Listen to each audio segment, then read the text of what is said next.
Welcome to the program. My name is Alexander Kerry. Kyiv is currently hosting the 14th edition of the International Documentary Film Festival on Human Rights, also known as DocuDays. For 1 week, Ukrainian and foreign directors are showing their creations in theaters across the Ukrainian capital. In a changing society as Ukraine, this film festival raises questions about difficult topics that have gone unaddressed in the Ukrainian society.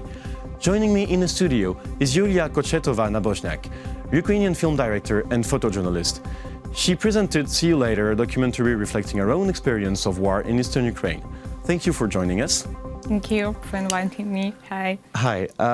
First, well, the personal question, why this title? Why See You Later? Sure, like for me and for my husband already and the boyfriend in their documentary, it was kind of the mantra. Just they're like these words, see you later, we like told to each other every time when we have the opportunity to talk. Because during the time when he was serving in army, it was kind of tough times for us. And saying these words, see you later, it was, you know, kind of hope that this next time would definitely be. So sort of a lucky charm. Yep, lucky charm. Because for the viewers to understand, this film depicts your love story through, well, let's put it that way, or like a love story about two characters. Yeah. One looking like you, which is basically you playing in the movie. Yeah. And so he's on the front line, and you're actually both in the front line and meeting from time to time, if I'm not wrong. Yeah. So for the viewer to understand, and is it a way, or was it a way to fix or to immortalize this moment for your couple? Sure. I have their feeling that like every shooting day could be the last one. So, and like these shooting days are not only shooting days, they are days of our lives, of our love, of our couple, of our family already. And I have, you know, kind of the feeling that I need to save it, just to have a folder with all his smiles, with all his jokes, with all this stuff. And sure that till the moment when Roman, my husband, came back, I had a huge gigabytes folders with that, and it was there probably the possibility to save it in the memory, just in case. So did you plan to do this documentary before or just after finding the whole gigabytes of your memories? Sure, I had this idea before. When we were like faced with the situation of Roman's choice that he would like to volunteer the army, I have the feeling that I need to save it in some way. And as a photojournalist, first of all, I thought about like, oh, let's make a photo project about that. But in some way, like in several weeks, I understood that stills don't work as I need. And I've asked my like mentor in my school of journalism, Katerina Gornostai, she also a filmmaker, what should I do? Like I have this idea. Also, I proposed to other ideas like about medics on the front line and something else. She said like, so like these general topics are really interested and necessary to show and to shoot, but you need to do your personal one. So that's what the moment... The most personal was your love story. But are you not afraid that the fact that it's a love story can diminish the message of the war or some like gravity of the situation? I don't think so. Like, I know that the first idea which I had, it definitely has changed during their movie production and post-production, because the first idea was like to make a documentary about PTSD, post-traumatic syndrome, because I was really scared about it and I was like faced with this situation. But I have a feeling that with the personal and even with the love story, when you have the war behind, it works much more better than when you have the war in front. Because we have the war in front in the news episodes everywhere, and it doesn't work at all, because there are no personal attitude, there are no like Involvement? no involvement, right? There are no like real feelings, and sure, love works as a real feeling. Everyone knows what that, because I also think that such documentaries and such topics could be universal everywhere in the world.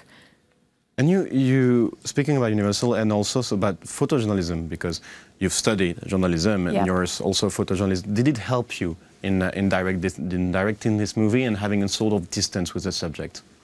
I guess that in this project, that was kind of the first experience when I was too connected with the main character.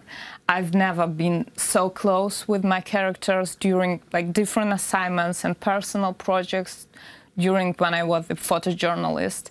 But I understood that as a filmmaker who are making so personal story, I can't have a distance.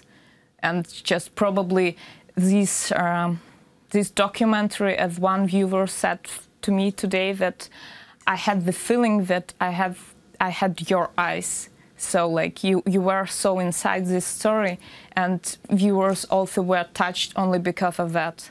Which is a good point here. On a technical level, you use a lot of close-ups, a lot of subjective, I would say, camera. Is it a way to get it into this intimacy of this couple, of this story?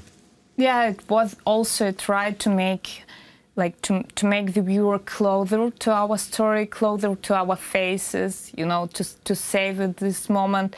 Also, that was it was dependent on my technique. I use usually like fixed lenses. It's 50 millimeters, so you have to be close, and you have to be close enough. So, speaking this time about experience, because it's also your experience. We understood it. Your personal experience as a volunteer. Also, do you think it's important to go through certain experience to be a good documentarist? Is it necessary to live through every subject that you have? If you would to live through every subject and through like every character and through every topic, you probably will burn someday. Just you have not enough nervous and not enough power inside you. I can't imagine myself in such work conditions. And this documentary, my first one, it was really difficult project, the most difficult for me. And like 2 months after I finished with the editing, I was just like, I don't want to shoot at all. Just like, I'm so tired of this emotional part of production, emotional part and like emotional connection with this material. So like, I can't do with that. Like. And so this is your first documentary. Yep. And this is also your first documentary for DocuDays. Yep. So, what does it mean for young Ukrainian directors to be in DocuDays? Oh God, that I was so glad and so happy to receive the letters that my movie was selected, because DocuDays, it's kind of not just the festival. It's first of all, it's about community. And as a journalist, you know, I was already inside media community, like photojournalist community, but I was like really tiny girl near the cinema, community, and their news about selection to the DocuDays festival. It's first of all a great opportunity for me and a great access to the documentary world and to like all professionals, because like for example today in their they have kind of first year of non-formal meetings with the directors. It's called like Coffee with Directors. I've met with a guy who was sitting next to me, and he was like, oh, I've made other Chelsea movie like several years ago. Just like, I love it, you know, like I love it. So meeting your idols in some sort of way. And it was kind of, whoa, there is really a nice place to be if you're interested in documentary. And you're also going to present your documentary in other festivals? Yep, I also I sent my documentary for several festivals. Now I've received already the the letter from FIDE Festival in France. It's international one as well, and for me it's kind of really important things to show my documentary based on, you know, like on Ukrainian topic and like on Ukrainian war context, to show it somewhere in the world, like not only inside the society and inside the community who already know about that war is here, you know, like know about that people are dying, know about all this stuff. And would you say festival like DocuDays or even things like your documentary are changing directly mentalities here?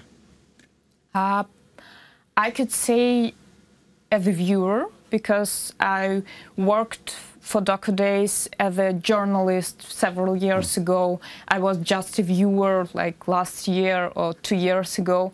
And for example, 5 or 6 years, there were half-empty screening halls because, and the festival is absolutely non-commercial. There was free entry. You don't have even like to buy cheap tickets. You just like, here are great movies. You are welcome to enjoy them, but there were no viewers. And now they have. Now the crowd is huge. It's overcrowded. They have sold out for some screenings, and I guess that it's really the nice sign that people are changing and like people are interested in the problem. They are not trying like to say, oh, that's not my business.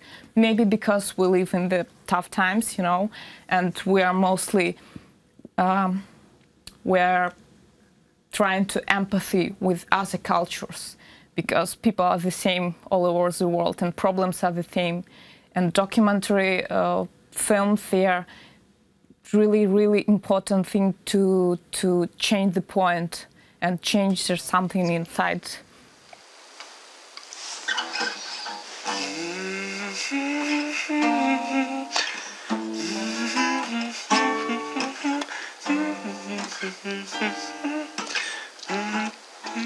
Тримаємось руками, ти на захід, я на схід. Та-та-та, світ між нами, ти на захід, я на схід. Та-та-та, тримаємось руками. Well, thank you very much, Julia, for this interview. That was in our studio, Julia Kochetova-Nabozhniak, Ukrainian film director and photojournalist, who presented See You Later in the DocuDays Festival. Thank you for watching the program. Stay tuned for the rest.